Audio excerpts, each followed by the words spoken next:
شپرس پورې ځم عزادارو علمدار خیمې نه راووتلو وړې بلبلې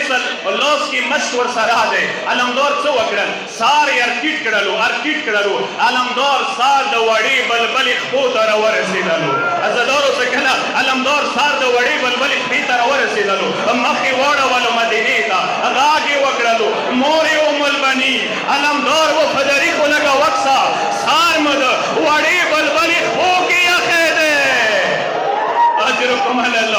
اجرکم علی الله عزادارو علمدار غاړې کې مس واچولو علمدار غاړې کې مس شولی دی غېږې کې وړه سکینه نیولې دی بیا روان شولو کله یې مولا خیمې ته راورسېدلو مولا ته پاته ولګېدله خدایه وشه اوس علمدار نه شو مصره وای عزادارو کله نږدې شولو یوه جمله یې وړې بلبلې ته وکړله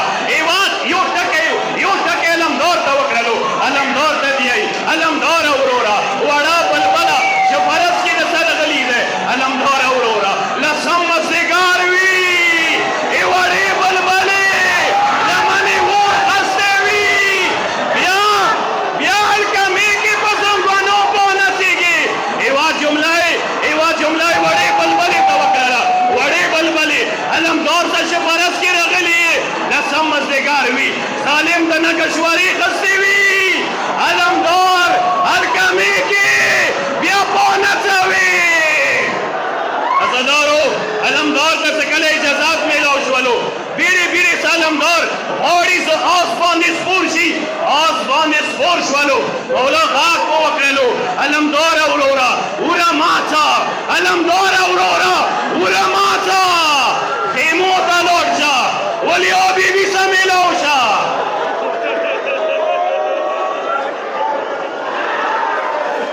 علمدار وروره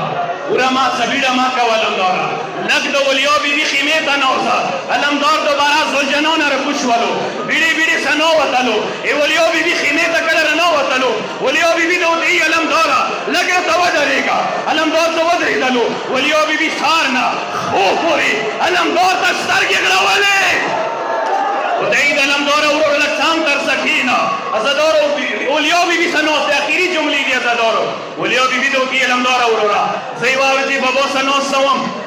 شهزادګي وم کوفې کې ما ته بابا سترګې غړولې ما لاسو ته بابا علي مو کلاکه په ژړا شولو ما ورته وویله بابا ما لاسو ته سترګې غړوي بیا ژاړې ویلې ما ته ویلي لورې ای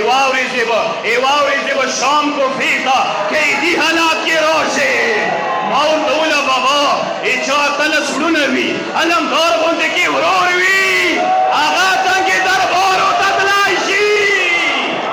هغه څنګه بازارو ته راتلی شي علمدار وروره اوس ستا روان شولې وشه ما ته پاته ولګېدله علمداره زه دینه سکې ته بان ته روانه یم عزادارو علمدار څه نه ورته وویله علمدار پاڅېدلو خو زه کله خیمې نه راوتلو جملې ته مغاور وي عزادارو عقیدات څه یې واوره کله علمدار راوتلو بیبي ته یو ټکی وکړلو ولیا بیبي ته دی خورې ولیا وړه سکینه د سره خیمونه